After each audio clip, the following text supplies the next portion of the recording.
see we got a packed house. Some people may be coming in from security. I want to apologize for being a little late. That was some amazing people, all dressed in orange, coming out from Rice University around my house. So it took us a little while to get out. But I do want you to know that my wife, Leisha Green, is here. She was on time. She was ready. So this is an important day. I want to thank all of you all for being here. This is a day after Juneteenth. This is a day that we're going to reveal what the plans are for the Remembrance Park in downtown Houston. This is a major milestone for the park. We've had a number of ups and downs on trying to get this project going over the years, but finally we got a plan that I feel very good about, and you were kind enough to get up this early in the morning on a holiday weekend to be here. I want to thank all of the elected officials who are here. Would you please stay, and the elected officials, if you, I know Congressman Al Green's on the way, but all of our elected officials, senator, judges, state representatives, the district attorney, it's an important day. We're live streaming this event. So we're here because we came up with a bold vision to put a park in the heart of downtown. Initially, we just wanted to put the markers of people who were lynched. I went to the opening of the Lynching Museum in Montgomery, Alabama in 2018. There'd been a lot of press hype about it, very limited knowledge of what would be at that site in Montgomery, Alabama, which at one point in our history was the capital of the Confederacy for a short while. The bus boycott that launched Martin Luther King's career, so much history in Montgomery, Alabama. I got an invite to go at the last minute from Reverend Jesse Jackson. Oh, I would have booked a hotel room. It was so packed that I didn't have a place to stay. So Reverend said, well, you can stay with me, but I know he didn't sleep much at night. One thing I do is I got to have my rest or that other Rodney comes out. So I had to stay at a truck stop like 5 miles away from the site. People just came from all around the country and some from out of the country to go to Montgomery, Alabama. It was hot. There was no rain like we may have today, but it was really an emotional experience. And to walk through it and listen to Brian Stevenson, his architect was there, who is one of the people who will work on this project, Michael Murphy. Give Michael a warm round of applause. And he put together a team to go after this project that included one of the foremost interesting people, at least according to Time magazine, in the world, Walter Hood, who was head of one of the major departments, first African-American to get tenure, the only one in the history of the Berkeley School of Architecture, Walter Hood. Give him a warm round of applause. So the real purpose of the day is for them to present what they're doing. But look, here's the why, briefly. Here we are in Houston, Texas. We celebrate Juneteenth, a very important holiday. We celebrated that holiday as a state holiday in Texas first, only because I've been around so long. I'll give you a little footnote in history. When the bill passed in the 70s, I was an intern. I acted like I was a staffer, but I was really an intern on the lieutenant governor's staff. The big battle around the country was to make Martin Luther King's birthday a holiday. In Texas, that was not going to pass in the 70s. So what they did was come up with a hybrid, a compromise. And you had the option when Juneteenth became a holiday. You could celebrate Juneteenth as a state holiday, or you could continue to celebrate Confederate Heroes Day. I'll never forget being an intern going into a staff meeting, and the folks were laughing and saying, well, we know who's going to be working on Confederate Heroes Day. Obviously, it would be the one black person in the room.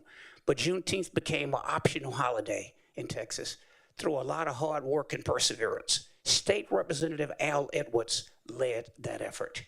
And of course now, give Al a warm round of applause.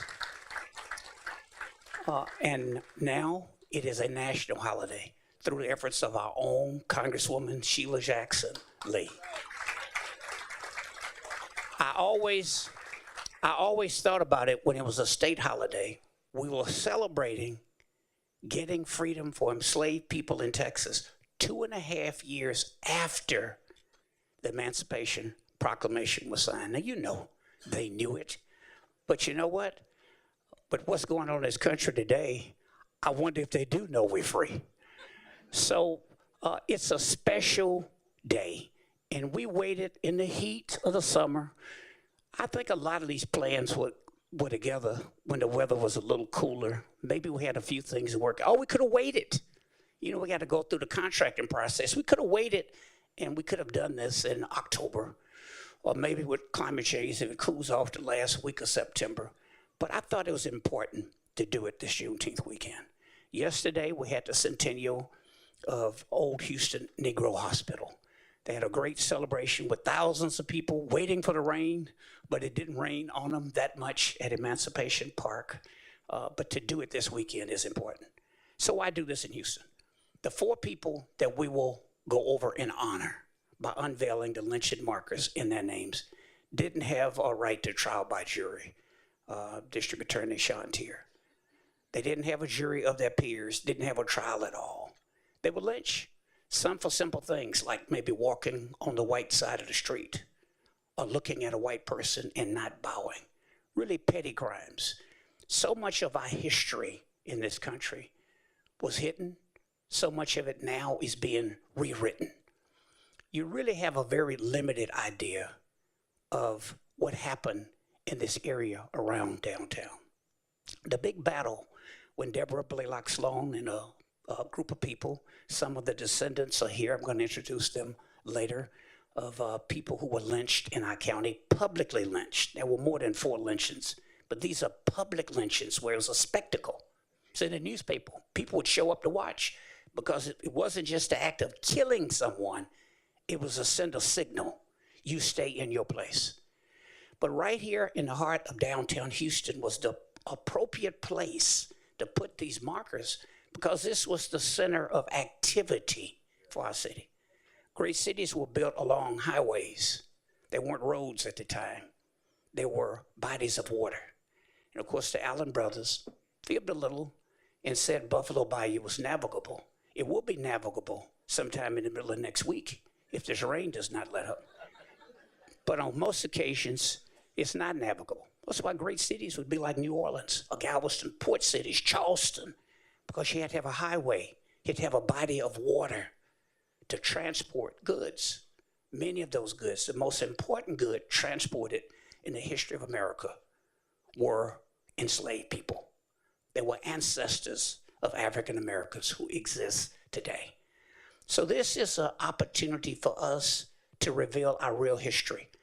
I heard a great podcast last week with Brian Stevenson on it, and he made the point that the most auspicious place that you can think of for truth-telling in America is Montgomery, Alabama. Out of all of the places in America, when you go to the Lynching Memorial and those other sites that are part of that project in Montgomery, Alabama, you get the real story of America. Sometime in the not too distant future, there will be a great celebration, an opening of the new Alamo in Texas. I assure you there'll be no discussion about what they were really fighting for. It will be the sanitized version of what happened at the Alamo. Now, this project is not one that we developed to embarrass people or to make people feel bad. Sometimes when I listen to the commentary on a national level, if the descendants of slaves, of which I'm one, if we still love America and we're proud to be here, despite what our ancestors went through then and what we go through today, who has the right to be angry? If we're not angry, if we still pledge the flag, we want to be in America. We built it. What right do any other group of people have to try and change our history? This will be a public park. Now you think about it. In downtown Houston, virtually every street is named after some white male. In some cities in America, somebody might have named one after some woman because she was their sister, their wife, or something else. There'll be a, Martin Luther King Street, changing the Cesar Chavez streets now. There'll be some Dolores Huerta streets. But most streets named after many in downtown were Confederate leaders. If you were a player in Harris County during that era, you had to have some connection to the slave trade. The site where we're putting the Remembrance Park is also the site where Marsha Rice's home was. Ruth Simmons can talk about that a bit when she comes up. But all of our streets, all of the public statutes that we have, the names of things, people do that for a reason. People don't just wake up and decide, oh, I think I just put my cousin's name on the street. It's all designed to give you a subliminal message. What this park does is complete that subliminal message. I hope that it will be a place where we reflect on our history, we learn from it, but also a place to inspire us. So this park, when you look at the design, note that it sort of looks in some ways like a ship. If you have a good imagination, could be a slave ship. You start at the county courthouse. The Family Law Center will come down. That'll be block 2, it's really the first block. Second block, we're gonna walk over to that later today just to take a picture if it's not pouring down rain. And then the third block goes down to the bayou. There are signs along Buffalo Bayou which says cotton, other things. Makes no reference to who picked the cotton, who loaded ships. Obviously somebody had to clear that land to develop this city. Do you think they were paying people to clear that land? And of course, we know in our history in Texas, when slavery ended, even if it was late, then we went to convict leasing. And people were arrested for minor crimes. So this will be a place that I hope it will let us remember. It will help us prepare for the battles we have today: voter suppression, redistricting, discrimination in all forms of life, improving our criminal justice system. And I hope it will make the point when you look at the end of that ship, there's the county jail. Right now, it is the second largest county jail in America.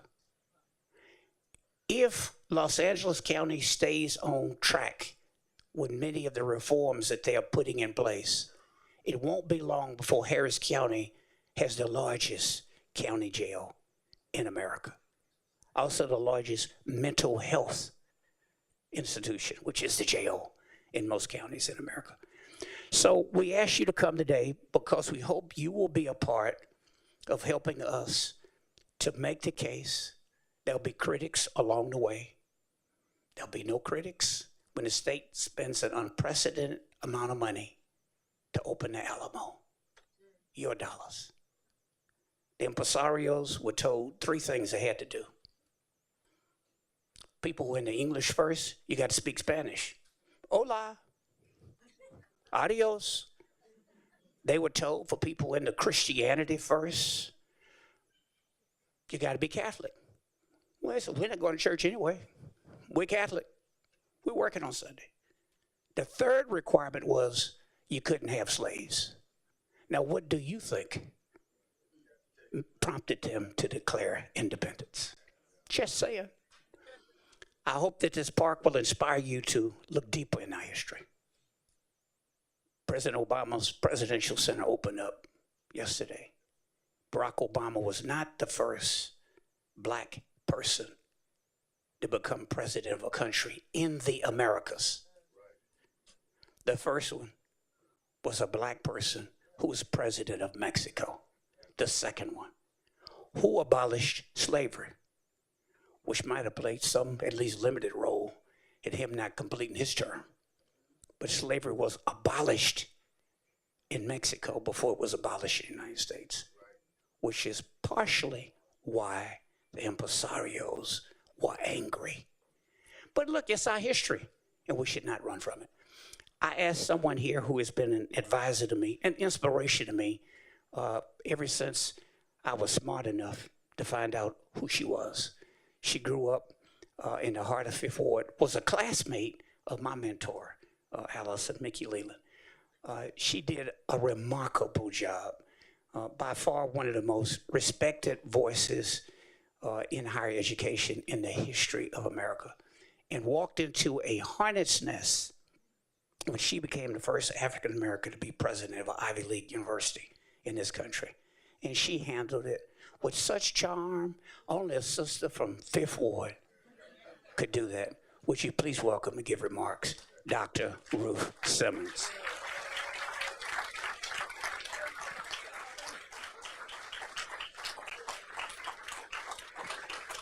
Thank you.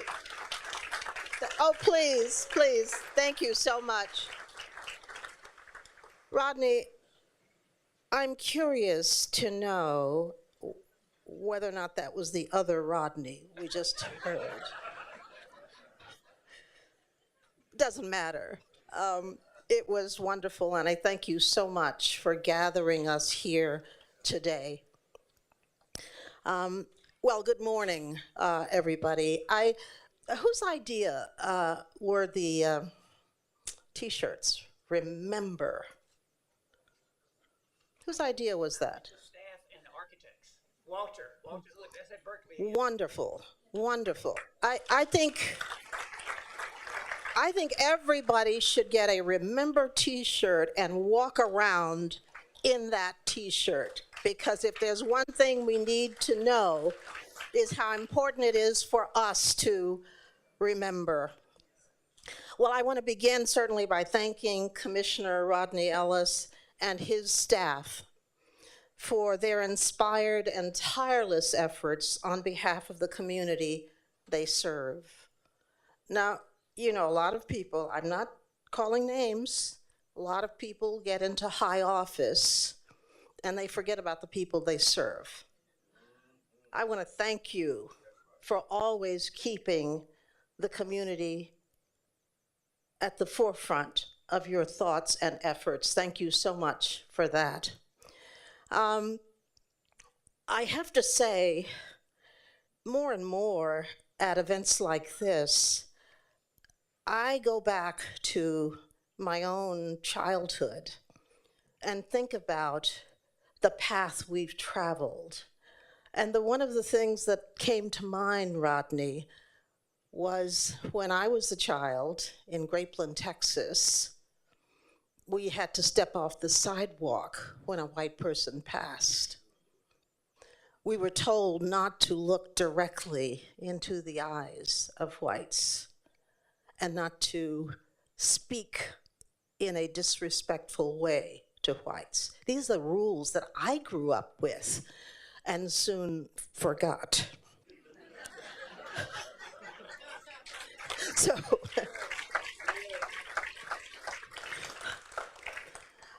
we in Houston have been privileged to benefit from the exemplary efforts of warriors like Mickey Leland, Mayor Sylvester Turner, Congresswoman Sheila Jackson Lee, Congressman Al Green, and so many others who fought bravely to advance and protect the truth of our history. The project we launched today follows in the mode of their vision for a fair and truthful telling of a history fraught with erasures and mistelling. The omnipresence today of attacks upon a full and truthful representation of history should alert us to the need for projects of remembrance that beat back the twisted assertions that past errors did not occur, or that they occurred for good reason. We ought to all be standing up and cheering you as you walk in this room.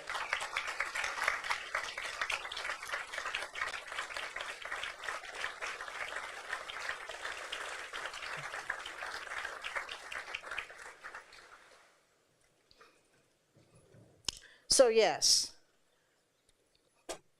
they tell us, well, there's a reason for our mistreatment. There's a reason. Justification for and denial of past inhumane behavior is hardly a new tactic. It is an approach woven into millennia of ordinary human actions.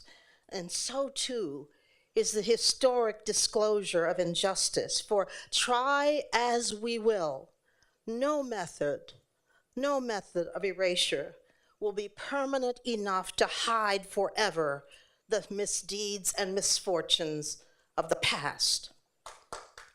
Ever. When I began a project to uncover the means and methods of slave traders who participated in the founding of our oldest universities, I understood that many saw that undertaking as tragically misguided. The thing that surprised me, actually, I wasn't so surprised that people thought it was foolhardy to talk about slavery, because after all, as a Black person, how dare I talk about slavery?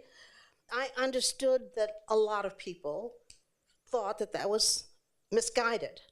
But I must say I was surprised by the number of Black people, Al, who chastised me for bringing up this uncomfortable story because they said I was going to ruin it for everybody else.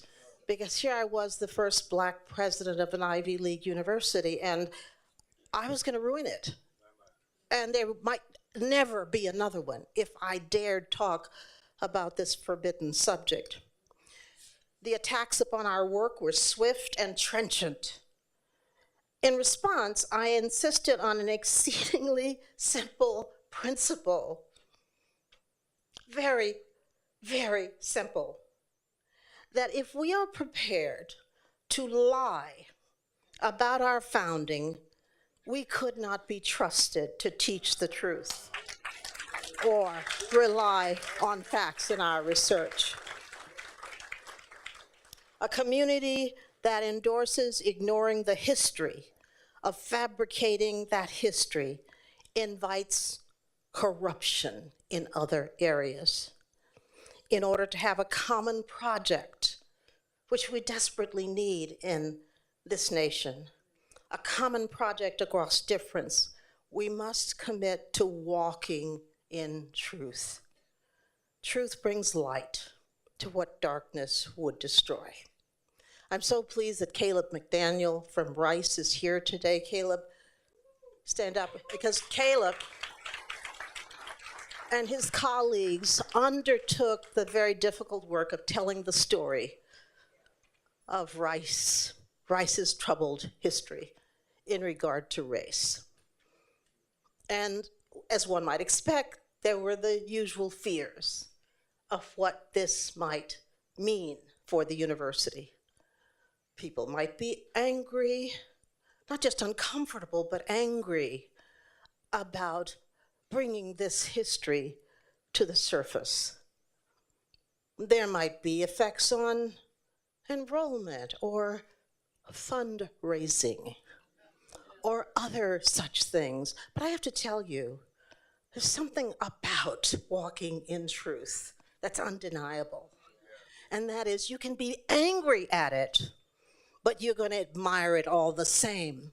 Because after we did our work at Brown, we led the largest fundraising in the history of the university, I think a $1.6 billion fundraising drive. The project to establish a Remembrance Park helps us move forward together, drawing strength from the fact that we do so in acknowledging where we have been, creating a place for community reflection. Oh, I love that, Rodney. You know, in the National Museum in Washington, that reflection space is so important. When I took my family to that museum, we all ended up in that place. It was so overwhelming. The story of our ancestors in this country was so overwhelming. We had to take a moment in that space to reflect about it. Creating such a place of community reflection and an ongoing recommitment to the powerful values of truth and justice is a supremely important gift to this multi-ethnic international city that we love. I've seen over the decades the power of confronting the past. I've witnessed extraordinary public recognition of the need for change. I've seen startling examples of personal growth inspired by the light emanating from truth. I pray that the darkness that overtakes us in every period will be kept at bay by a multitude of efforts like Remembrance Park that remind us of the heights to which we can rise when together we embrace what history can so powerfully teach us. Now, we've got to be on our toes today. We can't be as strong as Al Green. Nobody is. But we can be on our toes, alert to efforts to destroy our recognition of who we are and what we've been through. Everybody must do that, not one person, not a singular individual, not a commissioner, but all of us owe that to those who came before us. We must be able to stand up to bullies, stand up to liars, stand up to those who would denigrate us by calling us names. I know you thought you'd never see that again, right, in this country?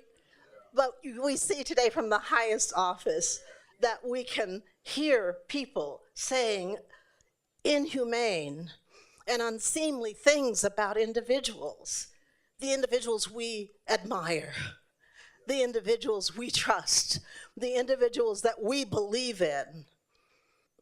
And so Michelle Obama is really a man. What kind of person will let that pass? What kind of person will let that pass? We need leadership. We need truth. We need people who have the ability to stand up with their staff like Al Green does and say, Rodney, I'm being trolled on the internet because of something that I said at a recent event at Harvard. They asked me what advice I would give the president of Harvard. And something came to mind that I didn't expect, but I thought of a character Gandalf. Do you know who Gandalf is? You need to know who he is. And so it just came to my mind, and the president is there sitting in front of me, and I said, well, he needs to be like Gandalf. He needs to plant his staff and say, you shall not pass. This park does that for us, Rodney. It tells those would-be those would-be haters, okay, that they can say whatever they want, they can do whatever they want, but they will not pass. Thank you, Rodney. Thank you.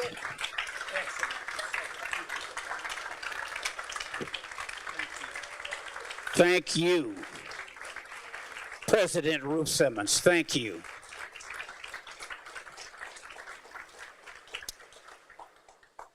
So I'm going to give you a little quick run of show. I was checking on the weather, and I think we're blessed.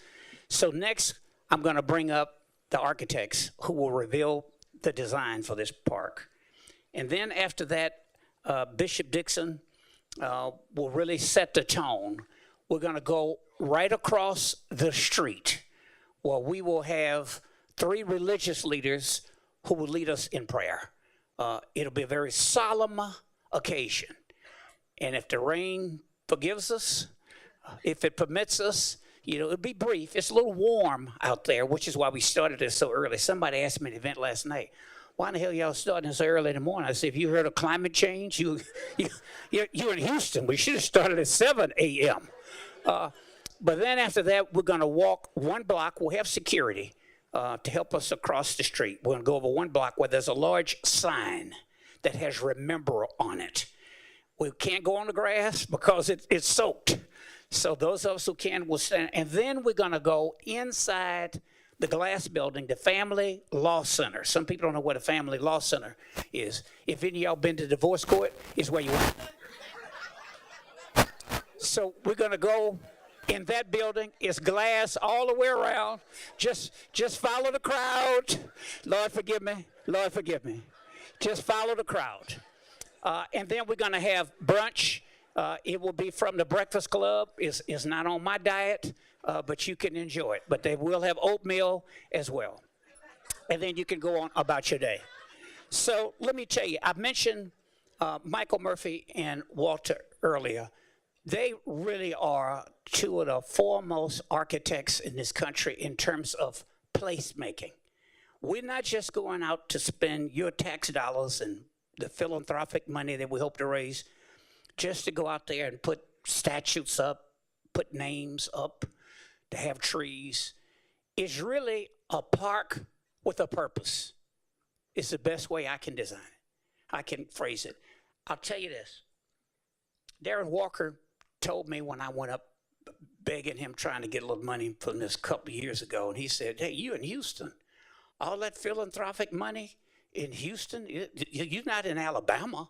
He said, "I had to sign all kinds of NDAs, non-disclosure agreements, because Brian Stevenson knew if the leadership in Alabama knew what he was doing, they would have shut it down." And he raised the bulk of that money. Others came in, but it was really Darren Walker, University of Texas Law School, might I add, who was head of the Ford Foundation, who spearheaded the effort and put up the bulk of the money. But he said, you're in Houston. He gave us $100,000 planning grant, I think. But these two leaders, more than anybody else in the country, are really experts on place making, parks with a purpose. Would you please welcome Walter Hood and Michael Murphy? Mike.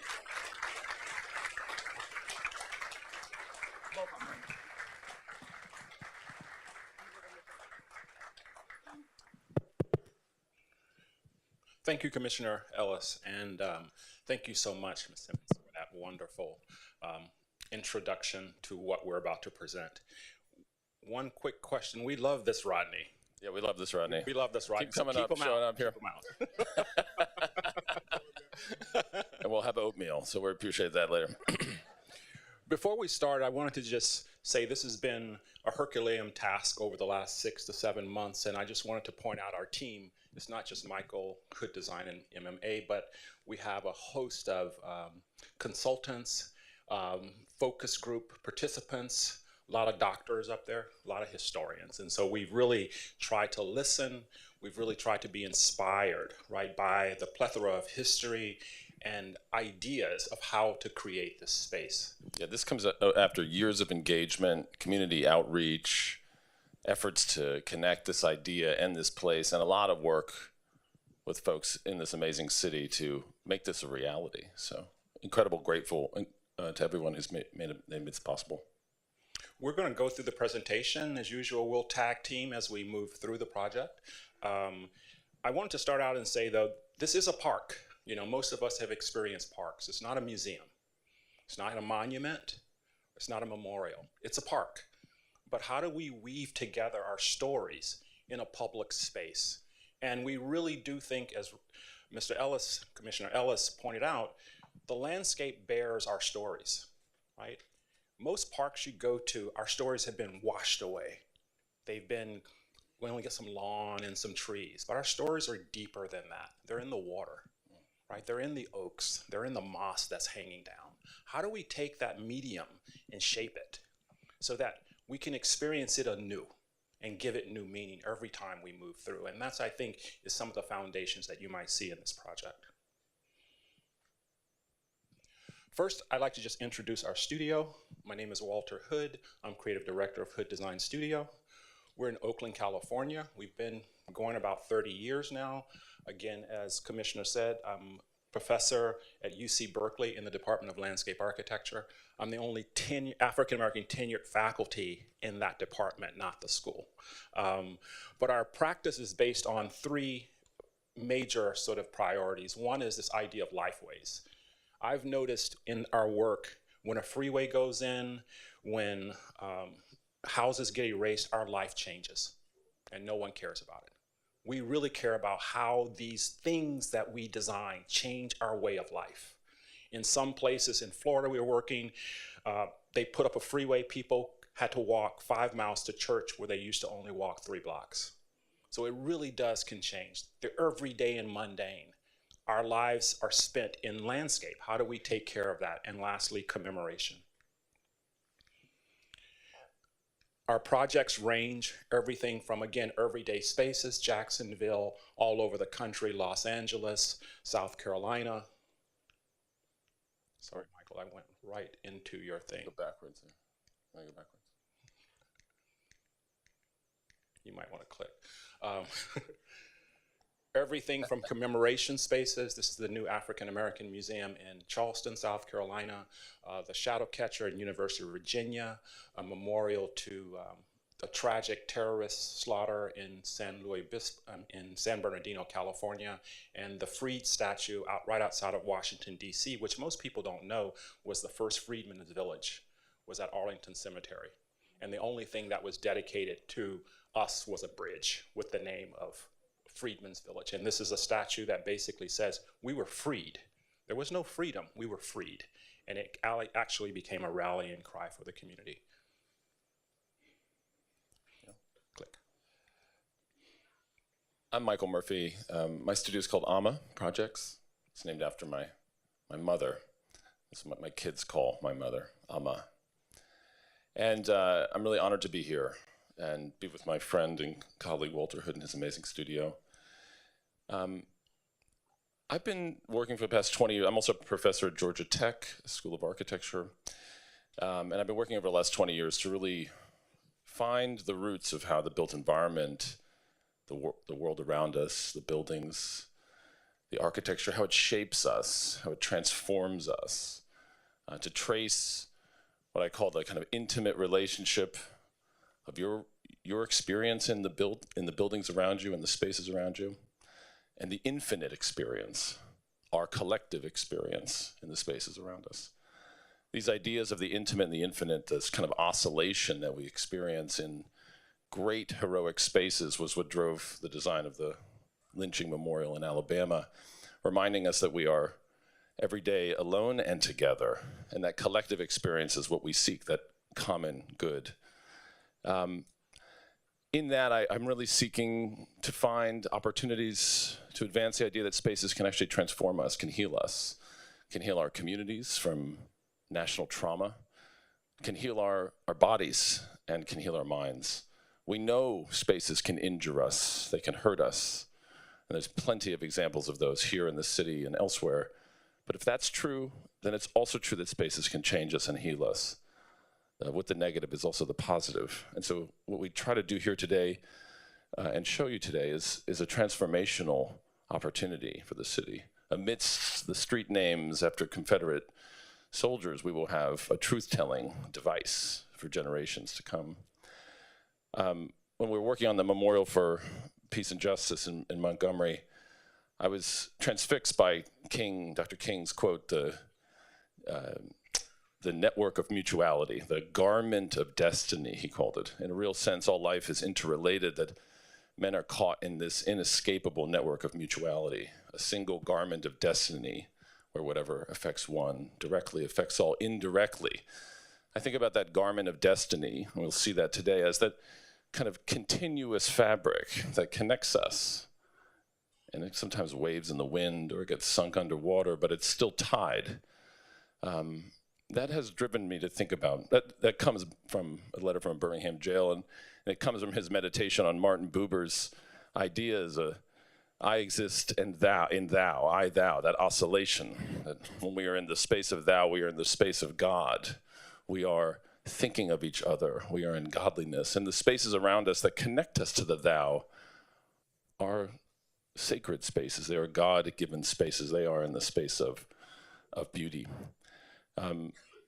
This drove some projects in memorial spaces like Walter's and his team. This is the Embrace Memorial in Boston, which I worked on with my friend Hank Willis Thomas, which commemorated Dr. King and Coretta after this photograph of him winning the Nobel Peace Prize, and the embrace, the holding up that Coretta did for Dr. King to support all of that activism. And on the ground is our garment of destiny, the many individuals who fought for social and economic rights in the city of Boston. The Memorial for Peace and Justice in Alabama, you can see this infinite experience where you can no longer read the names of the people who were lynched throughout America, but we can be reminded that we're part of this and underneath this great fabric. It's forced me to look at memorial projects where we bring and take. So the idea of the soil collection project, where you could bring soil from sites of these atrocities across America and bring them to Montgomery, meant that we can build different ways the built environment and architectural projects, we can participate in making them real so that we build them together. So these are just a couple of examples, and these are the ideas that will drive this project. Before we just start, I just say also that this wouldn't happen without the great Commissioner Rodney Ellis. Your vision here is transformational. You've taken this.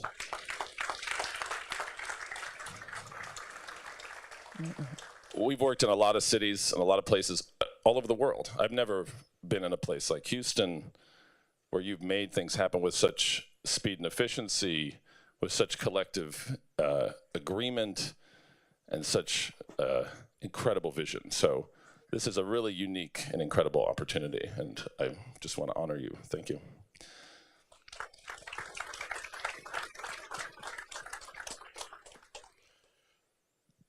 You want to click, because I'll mess it up. I'll be your clicker, no problem. We always try to start out with something to ground us, and I'm a big fan of Toni Morrison, like I'm sure lots of you are. And I actually went to school with her son, and I got a chance to meet her on a couple of occasions at Berkeley. And the first time I met her, it was at a cafe with her son, Dino, and she looked at us and she said, "Guys, how are you going to change the world?" And can you imagine Toni Morrison asking you that? And I just sat there like some idiot. I didn't say anything. But years later, reading her work has helped us really create an ethos. And I'm taken by a lot of things that she said. One about they changed the Mississippi and they took away its memory. Because the Mississippi used to flow out and we channelized it. And it gives you this idea of how landscape actually changes us. And she says this thing, all water has a perfect memory. It's trying to get back to where it was. That's such a profound thing. And for us, it embodies me. It's like I'm always trying to get back to where I was. I live in California. I'm from North Carolina. But North Carolina is still there. And think about Harris County. Think about the bayou. How do we get back to it? And in a way, it's more about the imagination. It's not about a physicality. It's more about here versus here. Next. You can talk about this one. Yeah, I mean, one thing about the water is how much, I was taking a jog on the bayou yesterday morning, how much effort is made to control it. There's a lot of concrete. I was taking photographs of all the concrete in the city. It's its own thing here. As we were doing our focus groups, our historians, we talked a lot about this idea of freedom, and I showed the free, but the slogan, freedom seeking freedom, came out of our focus groups. And basically it says, we're not there yet. We're not done, right? Just because the Emancipation Proclamation happened over centuries ago, we still have lots of work to do. And how can this space actually help us resist and persist? Yeah, it's a tool, When you come here, it's not just you transformed once. It is a place that not just sets and makes place, it will give us the tools to fight and continue that seeking fight in the future. That energy, that activism, that's what we need in order to continue the work. And so the first simple idea we had, it's not a simple idea, it's actually a radical idea. As Michael was saying, the bayou is controlled, right? conceptually, we want to bring the bayou back into downtown, right? This idea that you don't go to the bayou is here. Imagine in the city coming into the bayou and from the bayou emerging into the city. So as a conceptual device, how do we do that? We're not going to flood it, okay? We're not going to put people at risk, but we want you to feel it. We want you to feel the water, feel that you're in this buoyant place that has these memories that as the water rises and flows, we can actually, again, grab some of those memories, hold on to some of those things. This is a critical image because when I first spoke with Rodney, Commissioner Ellis, about this, you were first talking about the lynching markers in Quibidoo Park. I can control that space. We can put these markers there. In our conversation, I said, I think to give honor to those individuals, we need a little more space. Yeah. And so now we're talking about all 3 blocks. Well, this is like a central park for downtown Houston. This is a new green centerpiece. This is a place, actually think of it as the gateway now to the incredible Buffalo Bayou Park, an entrance, as well as the place we ascend out of. It reconnects and restitches together what is an incredible public amenity along the bayou up right to the courthouse. Incredible opportunity to recalibrate and sort of reimagine downtown around this new centerpiece. And that's because of your activism. And we think this counterpoint by having that governmental flagship at the top of the hill and the bayou at the back, there's this really nice resonance, right, between that power, right, and that landscape. I mean, part of restructuring power and recalibrating power in our built world, because let's be honest, the built world is about power. It's about what's named, about who got to build things. It's putting things in the center. It's recalibrating who owns what. So this is a powerful move from the bayou to the courthouse.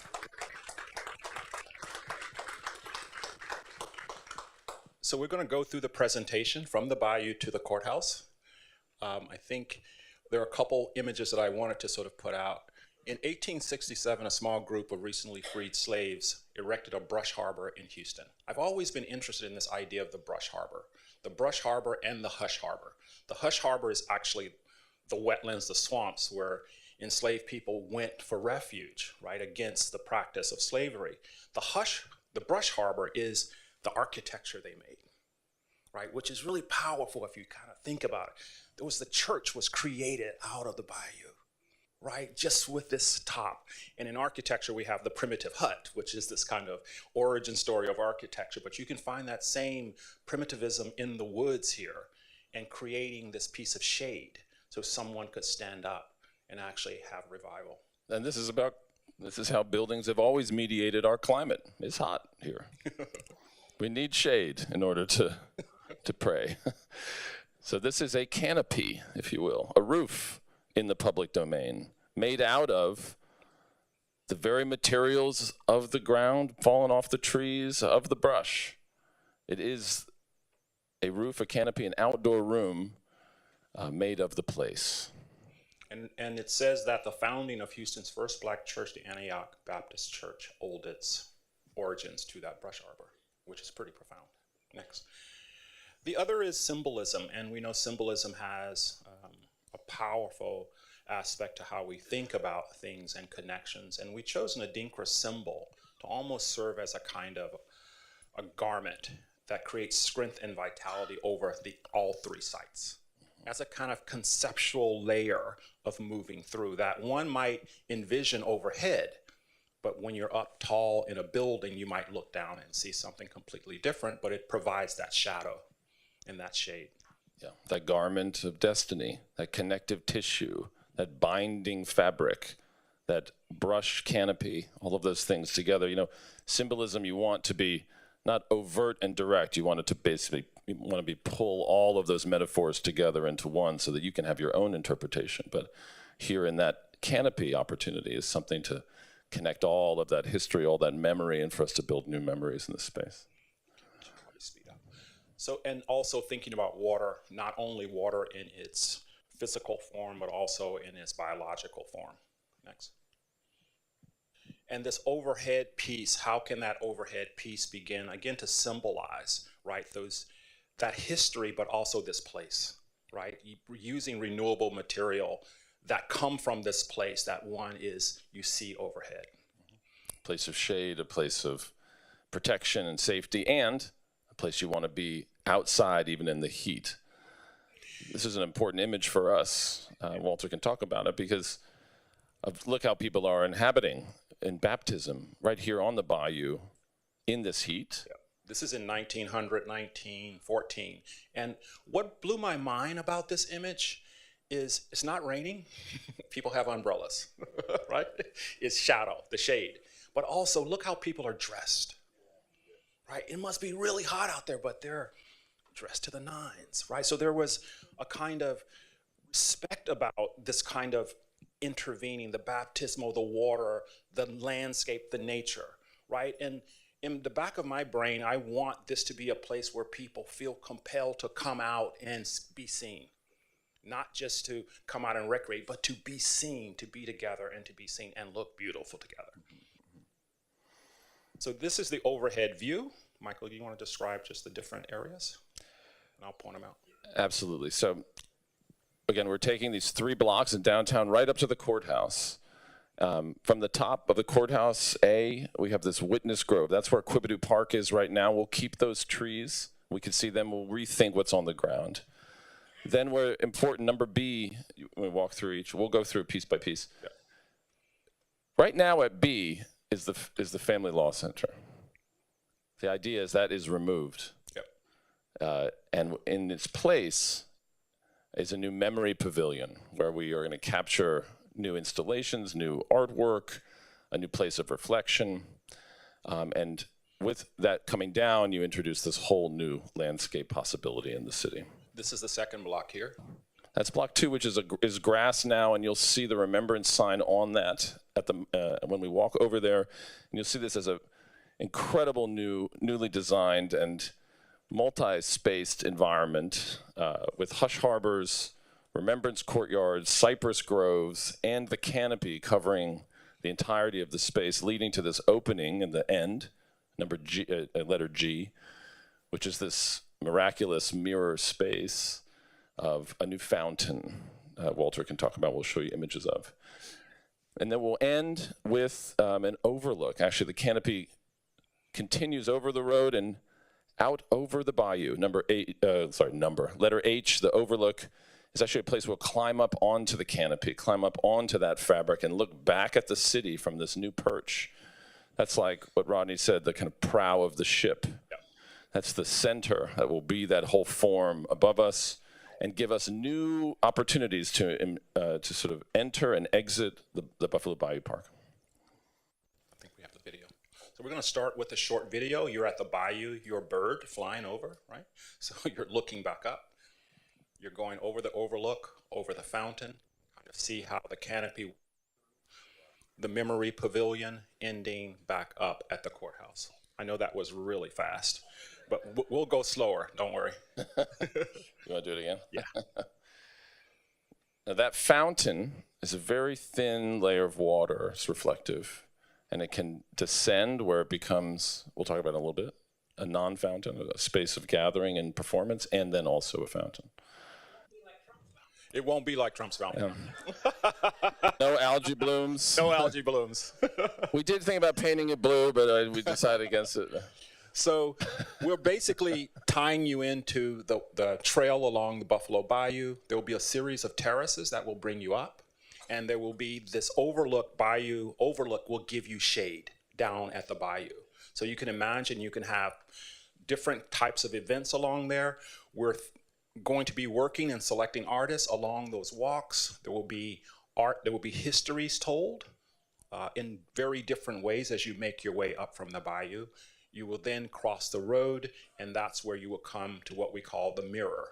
And the fountain, again, has that much water in it, and it'll reflect the sky. And then it'll drain out, and that image of the baptismal and the Buffalo Bayou will appear.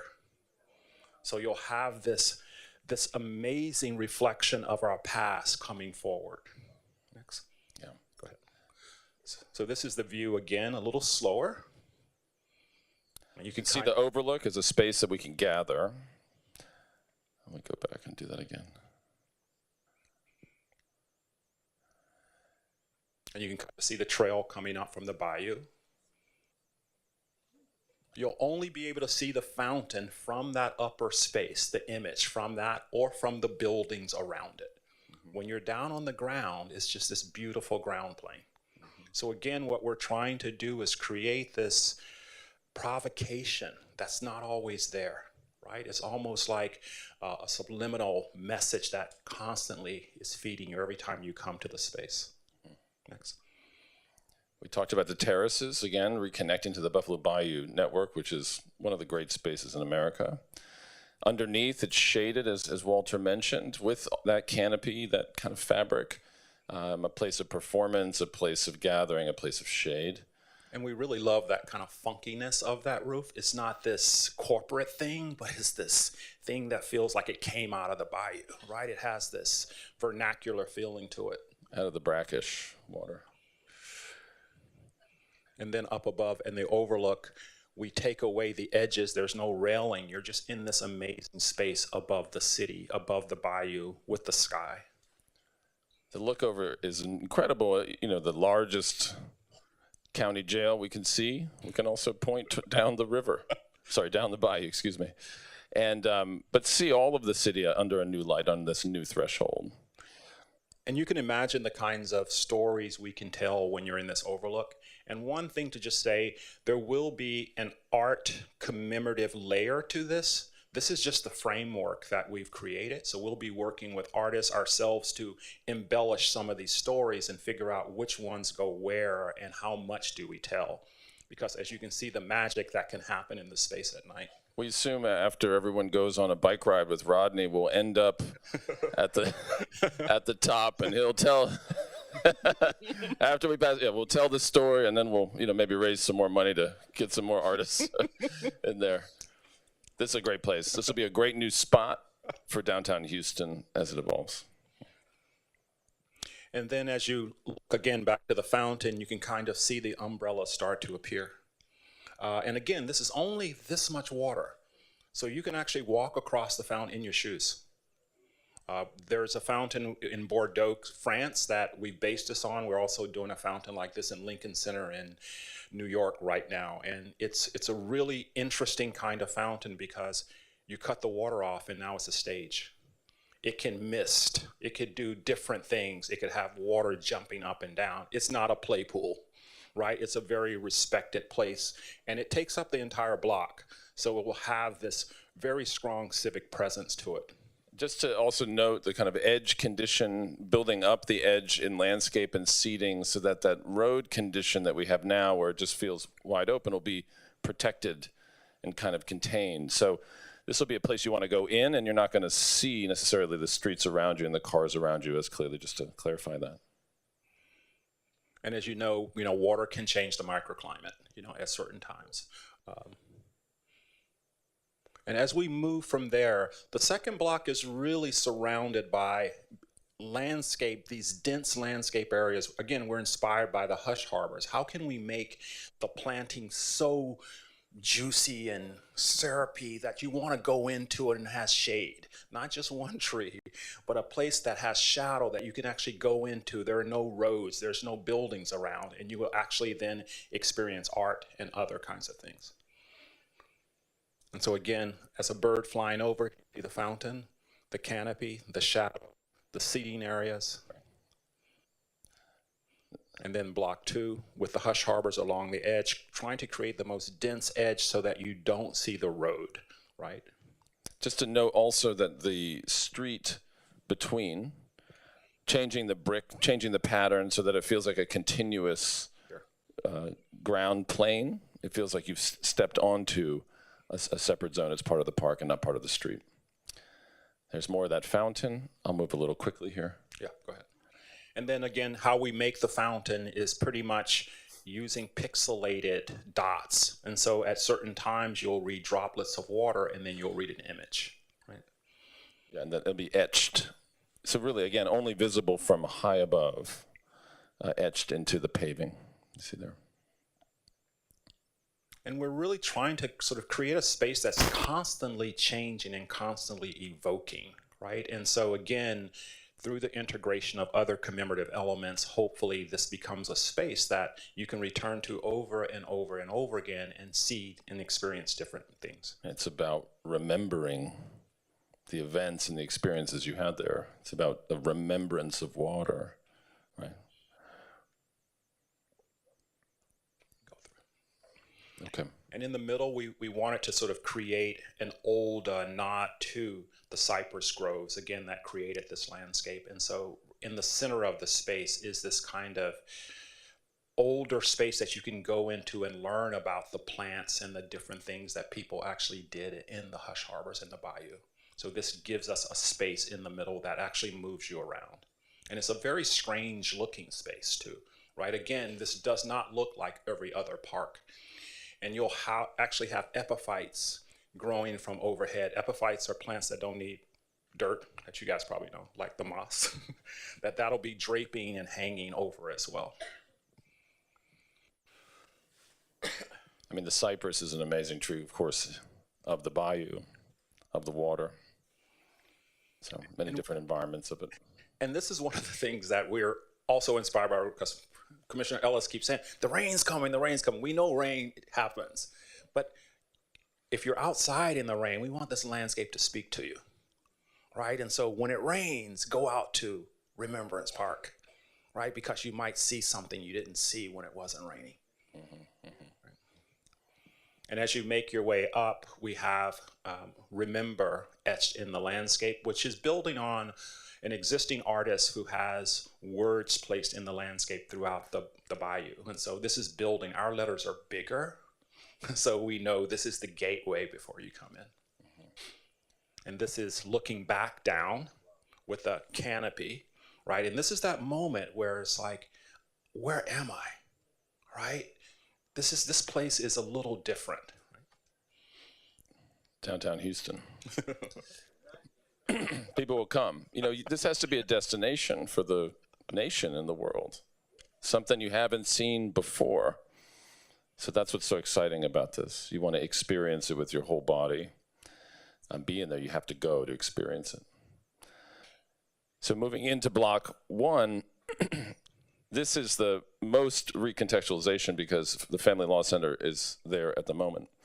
And now we'll have to get divorced somewhere else, unfortunately.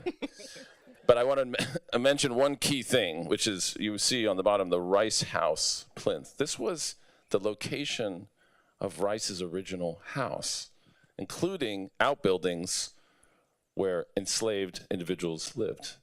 And we believe that was up where it says Hush Harbor Gardens up in that area. So again, these are giving us places where we can begin to interrogate it, right, and think about ways to tell those different stories. So while the house doesn't exist anymore, the framework and the plan, we have general understanding, and so we can reveal some of that layers and recontextualize it, including using the ground floor of the Family Law Center and descending into it, into this new descended garden of installation and sculpture with this canopy over above, keeping some of those columns in this rendering, diving down into this space through the Rice House plan, being amidst collected artists with new installations and sculpture, a kind of public gathering space where the canopy is much taller than it was in Block 2. So lots of different experiences. Changing your body's location to the canopy gives you all these different heroic environments. A space for installation or screening or public event, and then pulling out of that into this Hush Harbor again, next to what is now just a grass lawn, next to the Family Law Center. And again, these gardens are these places that are kind of hidden. You will find these gardens, and within them, you'll begin to find sculpture and other art installations. And again, the canopy brings you in off the edges as gateways. There are multiple ways into the space, not just going from the courthouse down to the bayou. And then, as I said, when it rains, we have places where water will actually be collected along with the art, and it actually changes the experience of the art. So we're hoping that the artists kind of understand. In landscape, most days, cleaning water, particularly rainwater, is a good thing, ecological thing, before it goes back into the ground, goes back into the bayou. And these are these small little infiltration areas. They're not meant to hold water, but just water passing through. And these gardens literally give you this place in which you can be alone. You can be more contemplative. If you don't want to be around a big crowd at the fountain, you'll have these spaces you can go to remember.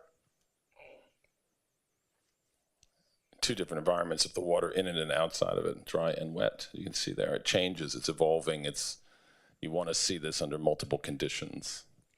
And then lastly, we think it's really good to speak to the witness tree.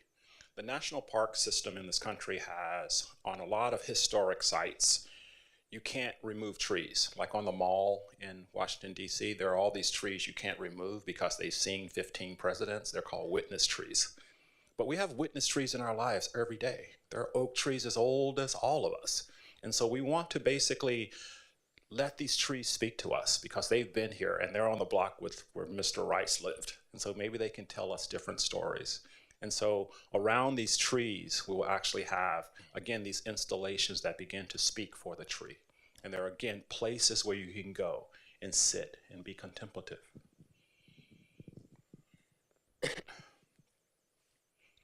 Okay, so we pull back out, you get to see this new calibration, this new center of Houston that's around remembering our more honest path.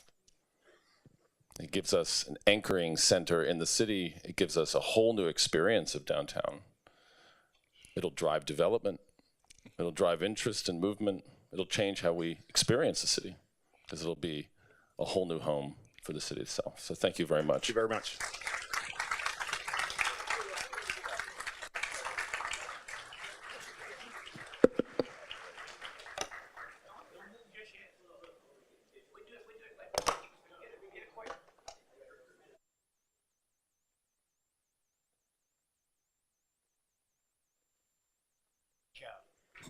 They did a great job.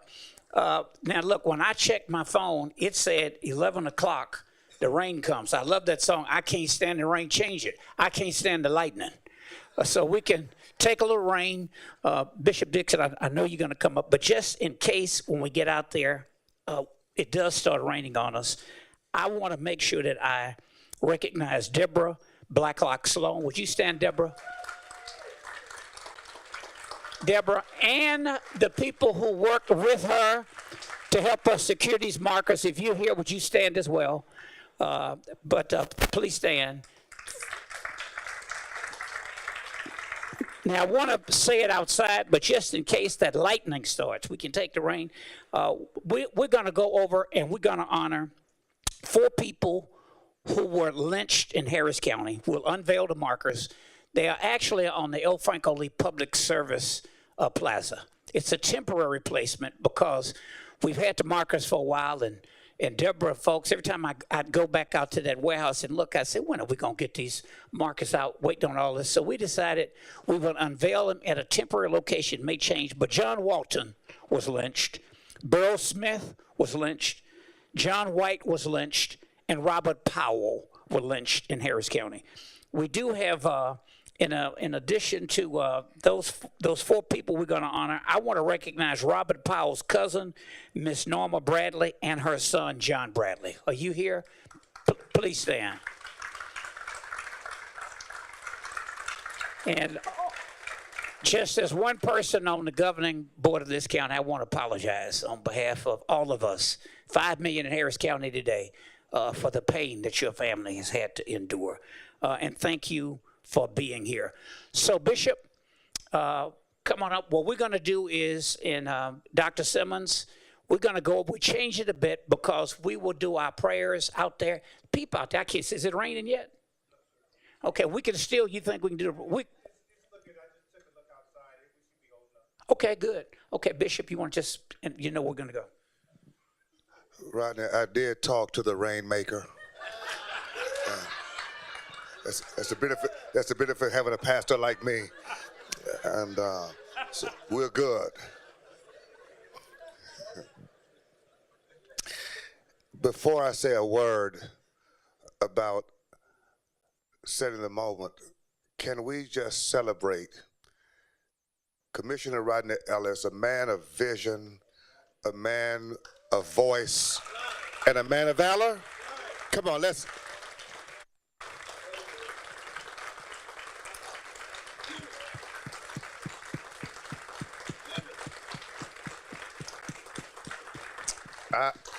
I have never been more proud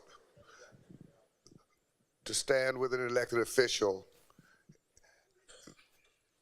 that I could ever recall enjoying a moment like this and experiencing it, Rodney.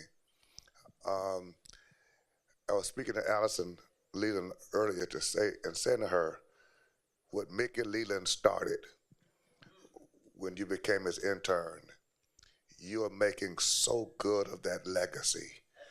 And so we honor you today. And I want to say to those of us, sometimes we treat the uncommon like it's common because it's close to us. But Rodney Ellis would be amazing anywhere in the world, but God allowed him to be here with us. Can we celebrate Rodney one more time, please, and his staff and his team? I mean, seriously.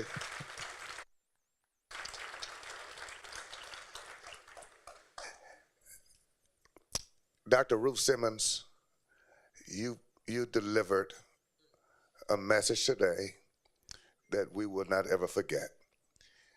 Thank you for sharing the depth of your heart and with such brilliance and insight and practicality that all of us should leave here better people. And our congressman, thank you so very much. And thank you for acknowledging the fact that when he walks in, we should stand and applaud. I'm in stadiums every now and then. And we jump and shout for a basketball going through a goal or a football player crossing the line. But people are changing the world for generations. For our children, we give them a little light applause. And I think that that's really indicative of our lack of appreciation for what it takes to do what these leaders are doing and have done. And if there's one way we can change Houston, Harris County, and the world, and that is uplifting those who are really heroes and sheroes, who are changing destinies through their service. And so for all these public servants, can you give them just the kind of applause? Carol Alvarado, Amy K, Abby, all of you, Sean, all of you. Come on, everybody here. Thank you so very much. I have 3 minutes left for what my assignment is. But I think that's most important.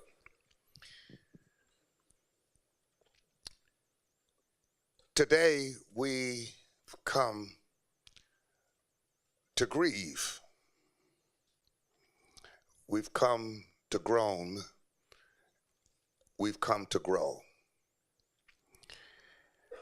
I was with Commissioner Ellis when President Joe Biden signed the Emmett Till anti-lynching bill.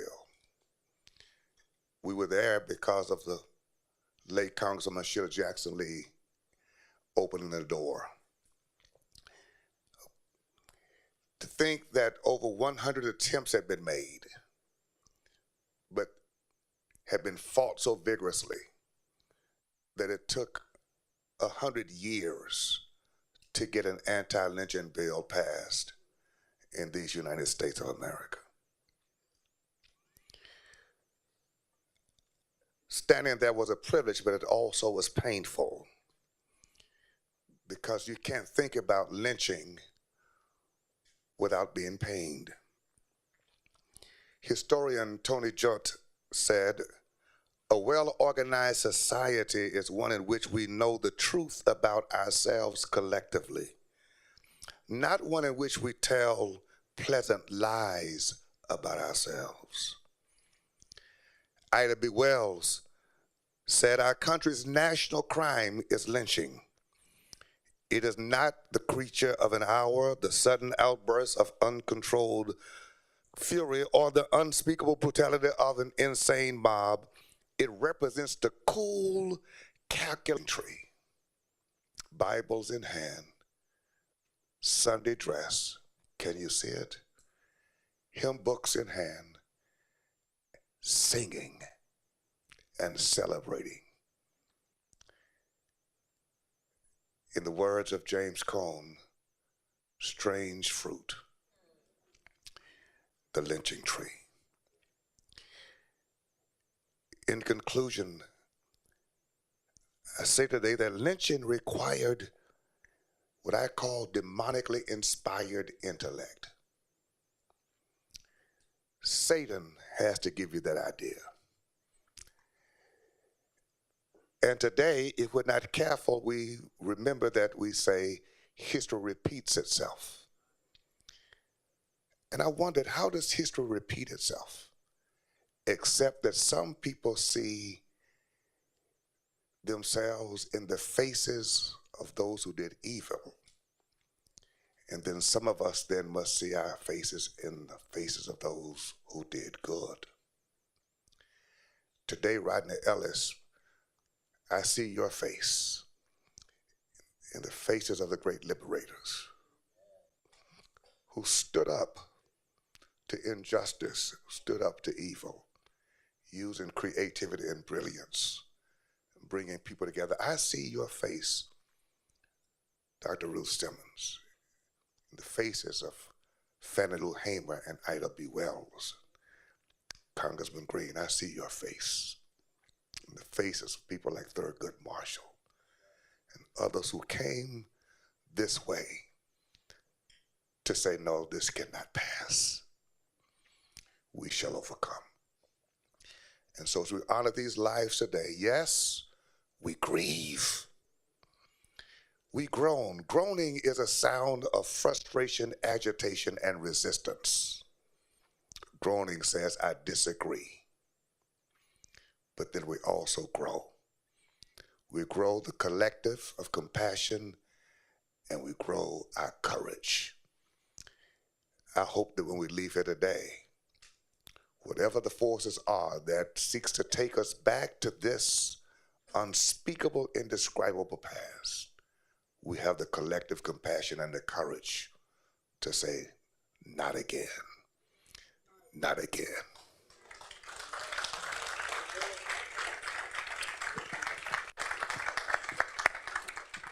So all of the elected officials that are here, Deborah and the relatives of the deceased, you join us. We have the umbrellas. Are they right outside where they? Now look, we had these umbrellas made. You're going to notice that the elected officials join us as well. His day's about to end. Plus, you're going to get to go eat that soul food after this solemn, short program we'll have as we unveil these markers. So coming up, we're going to get our umbrellas as we walk out. Our county attorney, thank you all for being here. And we got our umbrellas out there. So, oh yeah, we're walking over to.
over in front of the Family Law Center to this magnificent site that we have. You were at the El Franco Lee Public Service Plaza sometime in October, I think, assuming the permits are in place from the city.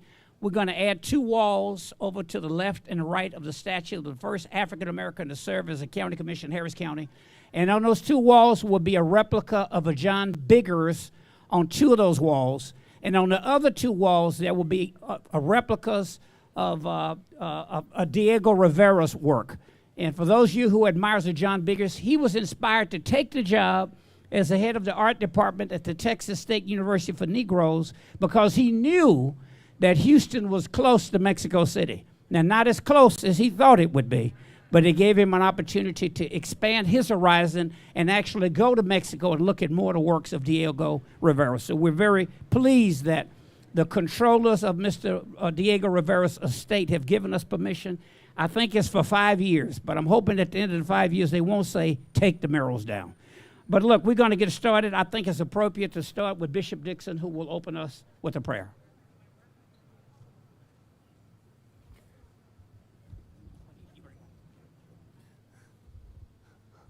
We're blessed today to have such a diverse representation of Harris County gathered, as well in the ministerial ranks. We're grateful to have with us 2 wonderful clergy leaders who will lead us in prayer. Reverend Laura Mayo will come and lead us first. She's a great woman of faith, great woman of God. And then our imam will come secondly. I want you to receive them as we dedicate this place to the sacred memory of those 4 individuals who on this ground were lynched legally, but immorally. We shall never forget. Let's remember.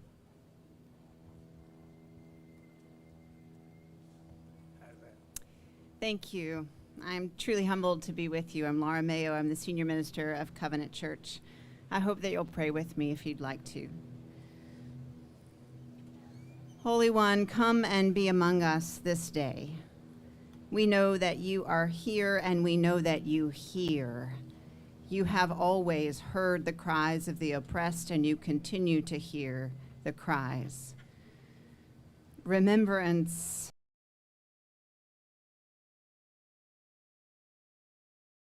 We must tell the horrific truth of American racial terror. We must remember the racist and bigoted injustices, the pain, the abuse. We must tell the stories of ongoing racially motivated oppression. We must tell these stories and we must listen and learn. And oh God, listening and learning, we must change. Surely this is the only way to move into a just future. Holy One, there are stories that still need to be heard. Stories we need to help others to hear. There is so much work to be done. This work starts with confronting the painful truth of racial injustice in our city, our state, our country. When we have the courage to learn the truth, the courage to listen and believe the lived experiences of others, we open ourselves to racial justice and healing. So help us, O God. Help us to have the fortitude to listen and learn and change. We end our prayer with the words of Alice Walker, who concludes her poem, Remember Me, with these lines. I am the woman offering 2 flowers whose roots are twin, justice and hope. Let us begin. Oh God, this park, these lynching markers, this opportunity to remember. First of all, please join me in prayers. Bismillahirrahmanirrahim.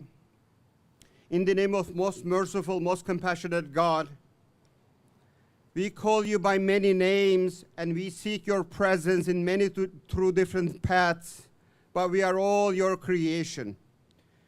In many of the wisdom traditions and religions and holy scriptures that you have revealed yourself to us, one of the most repeated call and commandment is remember God, more than love God, more than obey God. And you also teach us how to remember you. Remember that will fill you with moral courage and moral clarity. Remember you that doesn't lead to despair and hopelessness. Remember you that individually and collectively let us lead to what needs to be done. And remember you with the moral clarity, moral inambiguity to remember our failures, the moral stains in our history, and do something about it. And this is exactly what we are doing here today under the leadership of Commissioner Rodney Allens and many others. Help us remember you. And that remembrance make us feel that not once, twice, but for centuries, many of your creation that you have created in your own image, which you have endowed a divine dignity, have been chained, shipped from their homelands, and put into undespicable, inhuman slavery and torture and dehumanization for centuries, legally, entertainingly, as we heard before. And the religious leaders of that time, at best, didn't do anything about it. At worst, they're complicit into this. And we built a prosperous nation here in the United States on their blood and sweat. Yet their dehumanization, that evil treatment have continued until through some slightly sanitized names like segregation and nowadays with mass incarceration. Make us remember you. Make us remember you that we will clearly remember these ethical moral failures. But we will not be filled and we will not be victims of the destructive hands of despair. Because we remember you, remembrance of you make us remember these historical failures and injustices. It will fill us with moral courage, moral clarity to do what needs to be done. Make us agents of that remembrance through the leadership and what this event is all about, and make us, allow us, enable us, empower us to do what needs to be done to prevent further injustices without forgetting the previous one. In your most holy and beautiful names we pray. Amen.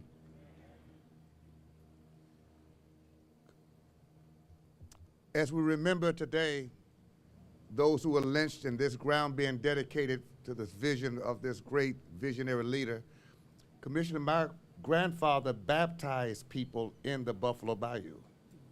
My father was one of those who was baptized in that water. And as we remember these lynchings, Calaverano and I reflected that there were some other people who died in this water. And so today we remember those whose names were called and then those whose names we don't know to call. Our Father, we are under the canopy of your own beautifully, wonderfully made sky. We all tread upon the earth that you made. It's yours. You are the sovereign ruler and the owner of the universe. You have blessed the world with people of multiple complexions, and yet within each of us is the divine spark of spirit. We thank you today that our lives are interwoven and interconnected because we have one creator. And yet we made your beautiful world ugly through hatred and through racism and all the isms that divide us. But today we stand as a few of your children asking your forgiveness, your grace, and your mercy, but thanking you for the spirit of love, hope, and power, and courage to make change. Today, we pray that as we remember those who were slain, those who were lynched, and those whose names we don't know to call, help us to be motivated, to be better, and to make this city, this county, this state and world a better place. Solemnly we grieve, we groan, but oh God, help us to grow. And we thank you for the inspiration that will emanate from this place of world-changing citizens who will come here, be revived, refocused, and recharged to love our neighbors as ourselves. We pray this prayer in the name of our Lord the Christ. Amen. Ida B. Wells spent her life documenting lynching in this country. when almost no one else would speak out about it. She had a remarkable way of pointing out that the way to right wrongs is to turn light of truth upon them. That is what we're doing this morning. We're turning a light on. We're naming what happened, and we're making sure Harris County remembers. The markers are connected to the Equal Justice Initiative's National Memorial for Peace and Justice in Montgomery, Alabama, led by a great lawyer, Brian Stevenson. That memorial documents the stories of more than 4,000 black Americans who were lynched in this country. Many of us have been inspired by his work. We have some of the family members I mentioned earlier, and I want to ask them to come up and join us, and you, Deborah, if you will. I want you to remember these names, and in fact, I want to ask you to just reflect on it briefly. John Walton, Burl Smith, John White, and Robert Powell. 4 men lynched between 1890 and 1928. Each one was somebody's child, somebody's neighbor, somebody whose life had value, dignity, and meaning. Robert Powell was lynched on June 20th, 1928, almost 100 years ago to this day. I want to recognize his cousin, Ms. Norma Bradley, and her son, John Bradley. Thank you for being with us today to honor the lives that were taken from you, from your family, nearly a century ago. In addition to unveiling those markers shortly, we also going to unveil a marker in honor of Ben. It's called a freedom marker. It recognizes the enslaved man not only by his first name, who sought his freedom in a daring escape from the Fanning House in 1864. When his owner was having lunch, he said, Ben, you just hang around, do whatever, and be back here when I finish my lunch. I'm glad that Ben left. And I'd be remiss if I didn't thank Mayor Sylvester Turner for calling me. A philanthropic individual who happens to be African American, Bill Perkins, called Mayor Turner and said, I think this is some city land, and I want to put this marker out. It's designed like a person hole cover. Now, I did have to call Mr. Perkins and tell him, I'm not putting this brass marker worth about $150,000 on the ground for cars to run over it. But we're going to unveil that marker as well. But I want to thank Bill Perkins for paying for that. And I'm grateful to Jabari Anderson. Jabari, I haven't seen you. You here, Jabari? I heard you were coming in from Galveston. If he's not here, give Jabari Anderson a warm round of applause. One of the artists, along with Anjabea Matoya, who designed this marker. It was fabricated as a freedom marker, and we'll unveil it this morning. With that, I want to bring up my congressman. You all stay right with me. Congressman Alexander Green. And after your comments with Dr. Simmons leading the procession and the family members, and you, Deborah, we're going to go over and unveil those markers. Congressman Alexander Green, give him a warm round of applause. Thank you, Commissioner.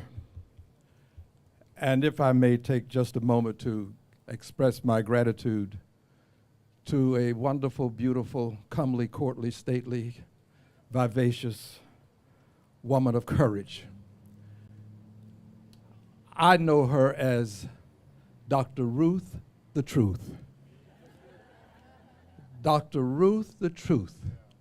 She is the epitome of Carlyle's "No lie can live forever." She exemplifies truth crushed to earth shall rise again.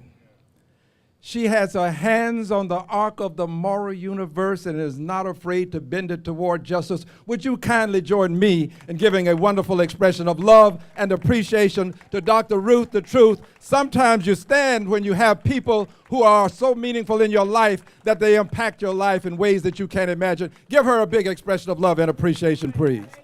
Dr. Ruth the Truth.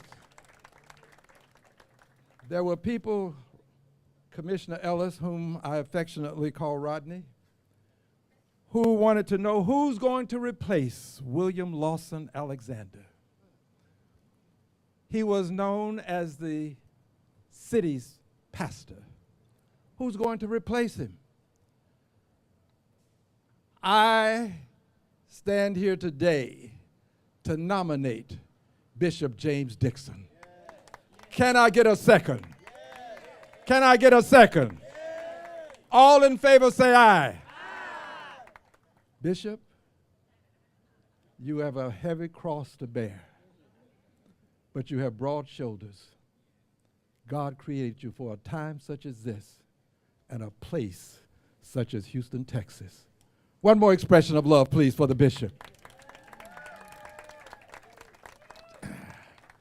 To my dear friend and colleague, he and I were both contemporaries and students of Mickey Leland.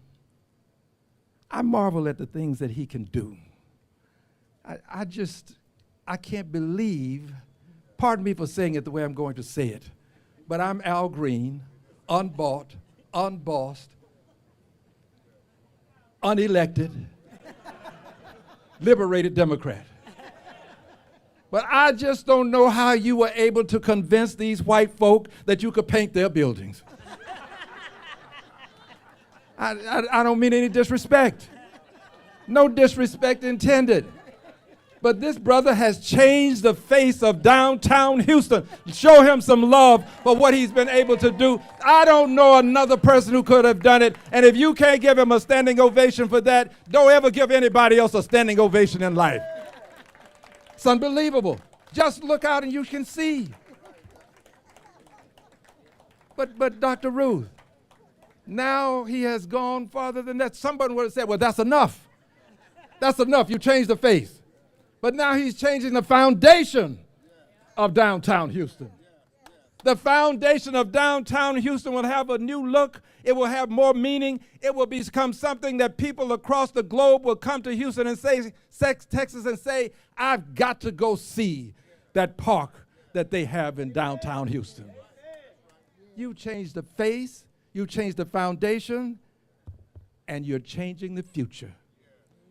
The future of Houston has been blessed to have Commissioner Rodney Ellis among us, and I promise you, when I go back to Congress, I'm going to introduce a resolution that will honor him for the many things that he has done to change the face, the future, and the history of downtown Houston, but more importantly, to honor him for being the great humanitarian par excellence who has made a difference in the lives of people that he will never meet and greet. He deserves another expression of love and appreciation for what he has done. The Honorable Rodney Ellis. Now, I'm going to go off script just a moment because Ron Reynolds is here. And I want you to forgive me, Rodney, for taking this magic minute. But Ron Reynolds, Carol Alvarado, these people are the people who decided that they would leave this state when racism was penetrating the State House. They left, and they have both been fined more than $9,000 for what they did, and they cannot allow me to pay the fine. Not that I could, but I can't do it. They have to pay it from their own pockets. So I think that when we have people, as the bishop says, among us, that ought to be properly respected, we cannot ignore it. So would you please stand and receive an ovation from this audience? Please give them some love, please. Senator Carol Alvarado, Representative Ron Reynolds. Give me the name, I can't hear you. Armando Wally, I'm sorry, I didn't see you. Where are you, brother? Don't hide, come out front. Come on out front. Let us see you. Anna, good to see you, dear sister. Didn't see you, thank you. All right, I hope I covered everybody. Now, Molly, where's Molly? I saw Molly earlier. I know she's here. Senator, thank you, Molly. Now, for just a brief message, and I'm done. Here is my message. We have seminal moments in time that impact the rest of time. The brothers who spoke earlier about Dr. King's words life is an inescapable network of mutuality tied to a single garment of destiny. What impacts one directly impacts all indirectly.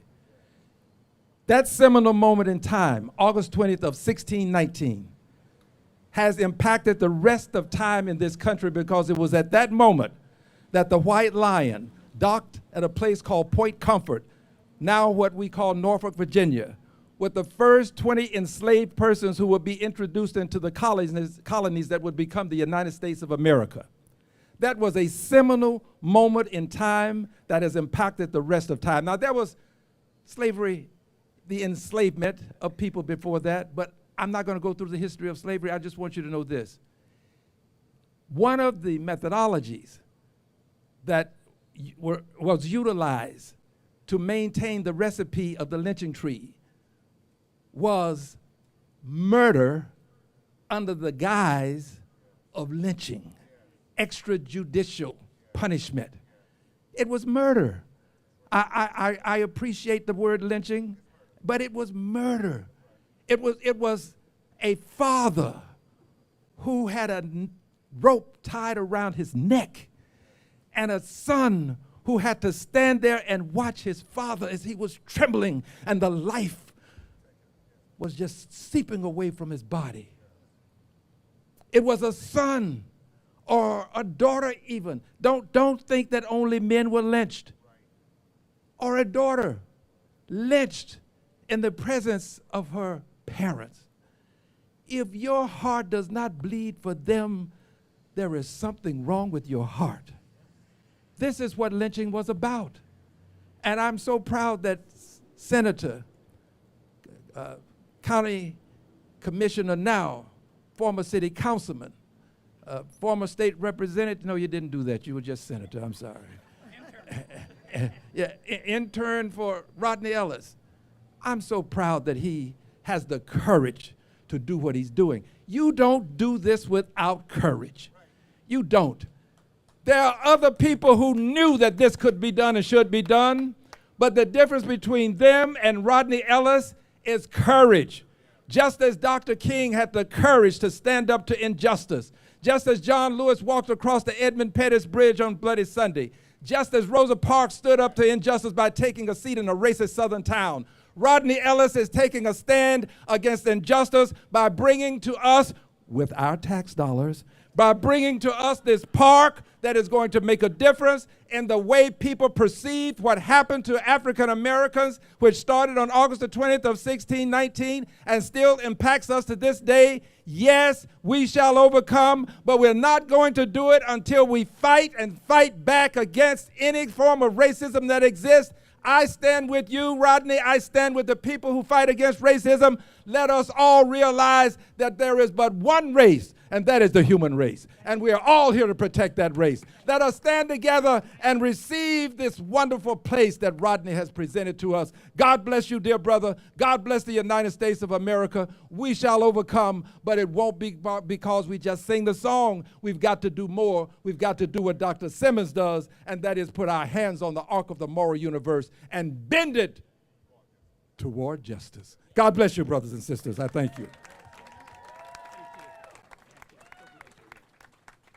Aren't you glad you're here today? Walter and Michael, come on up. I know y'all trying to head on back to California.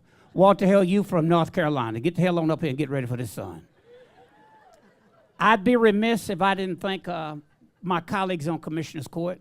I want to point out when we first had the vote, staff, I think Ed Emmett was still county judge. The first time we voted might have been the last court meeting to just put the 4 markers out there. So in addition to the 4 people who had lunch, I want to mention that we had Commissioner Raddick, we had Judge Ed Emmett, we had Commissioner Mormon as well, who voted for that, and Cagle.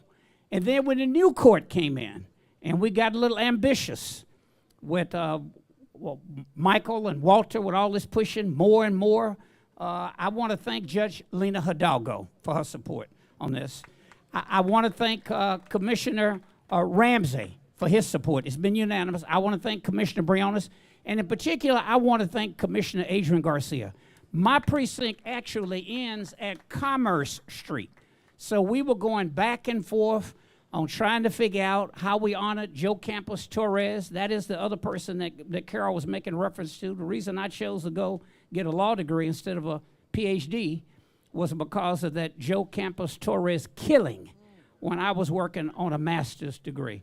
But so Commissioner Garcia and I were going back and forth, like, how do you do this? And so I said, tell you what, I'll give you $500,000 of county money for that county land going down to the bayou, because it was important to get to the water.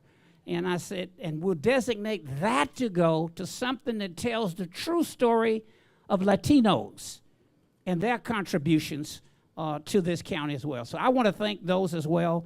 It couldn't be here today. A lot is going on, but they have been with me every step of the way, and I appreciate it. With that, other elected officials, Carol, y'all come on. You remember this day. I know it's hot. You sweating. I got my old Max Miller rag. I saw Max Miller in there earlier. These preachers give a sermon, jump all back, and wipe their head with a white rag. I did it.